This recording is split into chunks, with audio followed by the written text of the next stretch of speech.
In a city of over 8 million people, history makers are all around us. Odds are we cross paths with them each and every day, on the way to work, at the deli, even on the subway. But you won't read about these remarkable people in any history books. So this year, to celebrate Black History Month, JWT's own Differenter committee focused on present-day history makers, 6 remarkable African Americans from across the boroughs whose contributions inspire, encourage, and continue to leave an indelible mark on the community. You may not have heard of them yet, but after today, you will. And the meaning of life really is to live a life of purpose and to make the world a better place through some small contribution to assist someone else.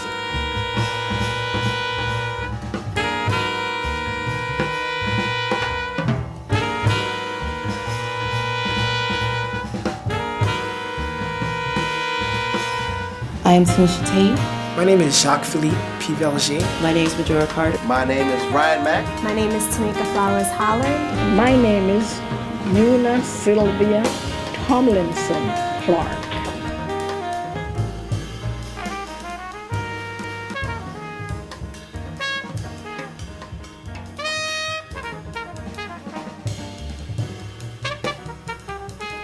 I'm an immigrant from Jamaica and arrived in the United States in 1958 as a foreign student.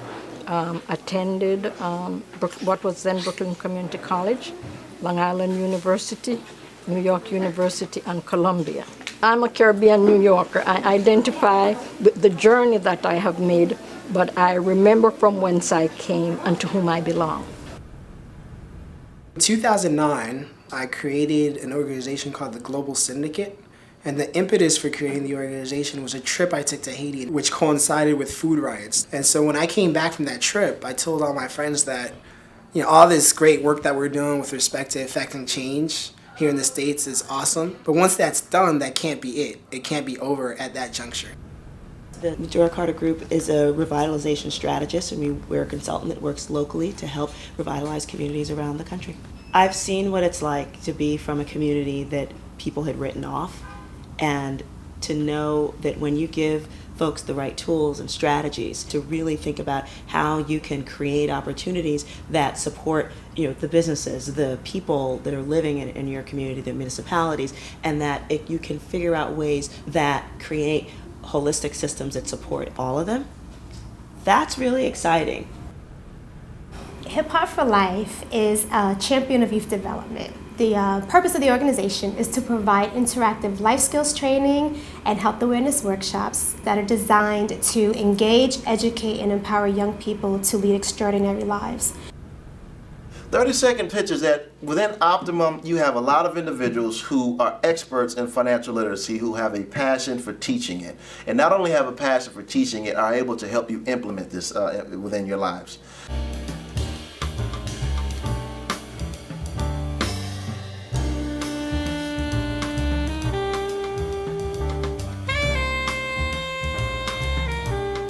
I actually was putting together workshops in schools where we brought in professionals who worked behind the scenes in entertainment. We went to different schools in Manhattan and Brooklyn and the Bronx, and we brought celebrities in, but also we brought people who work behind the celebrities. I was one of the speakers that Tanisha would bring in. We'd have conversations like, these young people, they don't even know how to shake a hand. They're not looking you in the eye. They don't know how to articulate and present themselves. So we came up with the concept to create Hip Hop for Life to address a lot of those issues. I was born and raised in the South Bronx in New York City, in a pretty environmentally and economically challenged community, and I spent probably the first 27 years of my life running away from it, and only came back home because financially I was broke, but I came back and discovered a community that was in crisis, but not in the way that I initially thought. When I realized that, that's when I realized I wanted to be a part of a movement that worked to create alternatives. I think I've always been really excited about other people and making sure that we're all on equal footing. in '09, well before the earthquake, Haiti was already in a really tough situation. Just the previous year, it had been hit by 3 different hurricanes, and people were just living in subpar means. So at our core, the organization is focused on education, economic development, and healthcare, basically building capacity for the individuals in Haiti. September 2004, I got my first job offer. I was so excited, man. I was happy. I said, look, I'm going to take this job with you all. I'm going to blast your company all throughout the community. And they said, well, I just have to tell you that, unless you only work with high net worth individuals, everything else is a waste of time. So that crushed me because that meant that my mother and everybody else would not be able to benefit from what I was doing. I went home that night, I wrote a letter of rejection to the offer, and technically the next day is when I said, look, I just think that God is pushing me to start my own thing. I came from a background of activists. I didn't start out being a politician. I started out in the financial industry, studying banking. I left from that into education and was an educator for some 17, 18 years. And then when my call came to be an elected official, I looked at opportunities to make a difference on behalf of the community and to stay true to my own call, to make sure that I lift up those who need to be lifted up.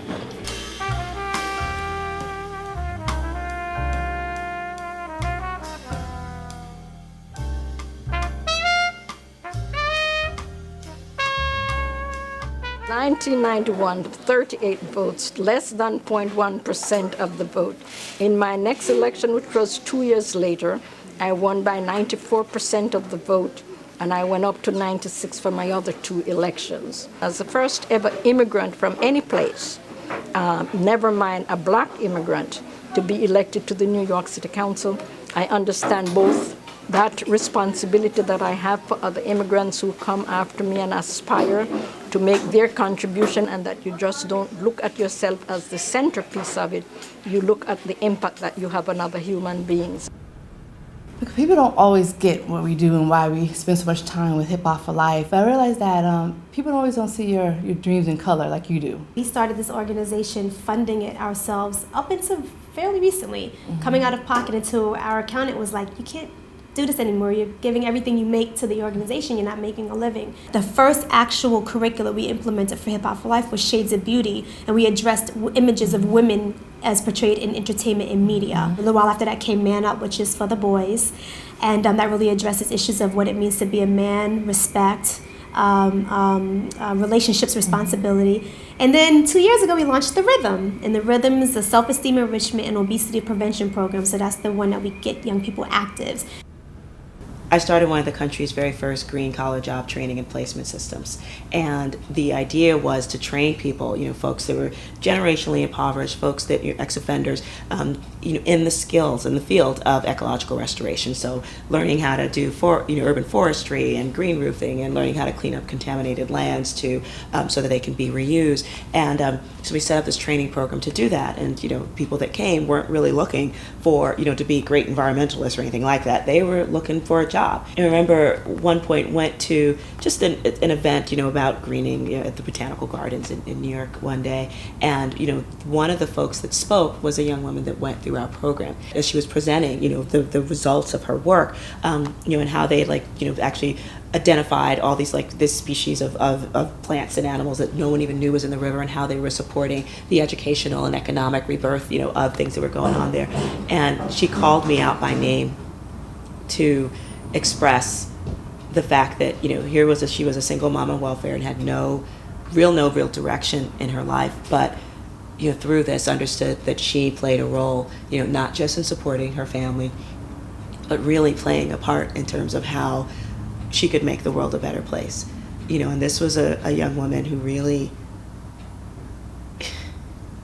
who just knew what the world thought of her, as a young Latina, who wasn't particularly educated or anything like that, but who suddenly developed this sense of power and worth that, I'll never forget that. When we bring the supplies, the kids are so excited and they're happy, they want to learn.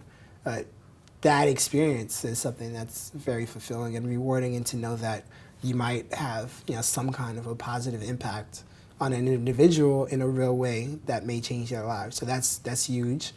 And then I think it's also important to realize the value from a personal perspective. So the fact that I just enjoy it. If you wouldn't know me, you would think I was a real quiet person, because I am kind of introverted. But I like to listen. And I was listening to these brothers speak about the problems that they were having in the community, shooting each other. I was tired of bullets flying in the Brooklyn community as well. I want to make sure that we can keep these folks off the streets, and the best way to keep people off the streets is help get a job for them. So I looked at the leader of the Bloods, and I went up to him after the meeting. I said, look, meet me on the corner of Fulton and Vanderbilt, and I'll treat you to a sausage and cheese omelet. And we sat down that next morning, 9 a.m., he was on time, and we started to vibe. And we just vibed and vibed and vibed. And long story short, I said, man, how much money you got on? He said, I got up $300. We said, I want to take that $300 and help you, teach you how to take that into a successful company. He'd already had his electrician's license. I walked him through the process. We formed the LLC. We went to the IRS.gov, got his EIN number. We went to the bank to open up his bank account. We took the remaining dollars, the $75 or so, after he got to his LLC and paid for filing fees.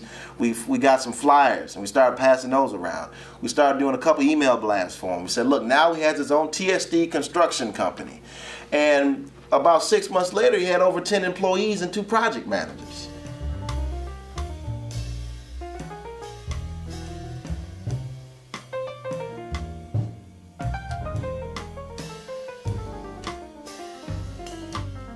We need times during the year where sometimes we take a moment to say, well, wait a minute. Let me show you other examples of people who are just like you, who've overcame. They've been successful. They've been to the mountaintop and back again. They've taken others with them. So to see that will build confidence enough to say, if they can do it and they're just like me, then I can do it. At the turn of the 20th century and the early 20s, business was a big deal, and that's how names were made. So Vanderbilt, Carnegie, Rockefeller, those were business people.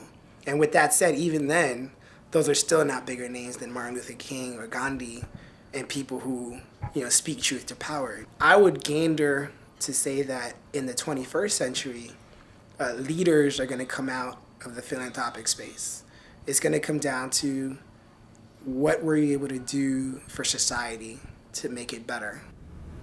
I do not think the dream, has been realized by any stretch of the imagination. The interesting thing about it is that it does allow us to think about the legacy that we not only have, but also the legacy that we're going to leave. And that's why I think that this moment in time is just so crucial. The system placed me where I was a statistic. I had to play the role of being a victim. And I had a teacher who taught me to transfer from being a victim to a victor. So I went from a low class into being the first African American in my school to be National Honor Society. There's been times, even recently, where I've just been like, I can't do this anymore. And every time you feel like you can't, something will always happen, or somebody will always be placed there for you to show you that, you know what, don't give up. What you're doing is having a positive impact. You're doing what you love, don't give it up. I would give advice to anybody and everybody. Follow your own dreams. God has blessed each of us with our own gifts and talent. If you find yours and use it, you won't have to worry about mine. So I always say to people, don't stay in my way. If I tell you I'm going to do something, I am just going to do it. I may have a lot of trouble getting where I want to go, but I'm not going to turn back.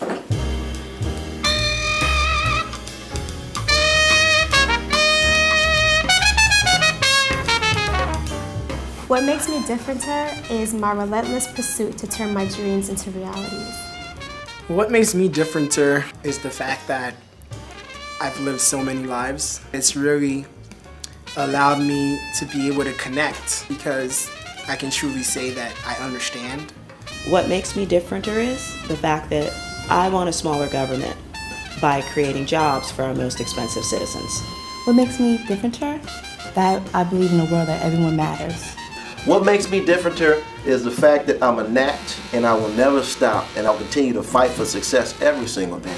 What makes me differenter is that I believe in all of humanity. It doesn't matter religion, it doesn't matter race, it doesn't matter status or from whom you come.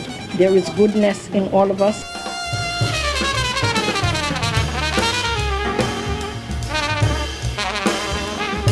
Who knows, maybe some of our history makers will inspire you to make history too.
It's my hood. I love my people. I love what it's going to become. I love what it is, and I love what it's been through. The fact that it's going to help us be even stronger than we were. Stronger than we think we are.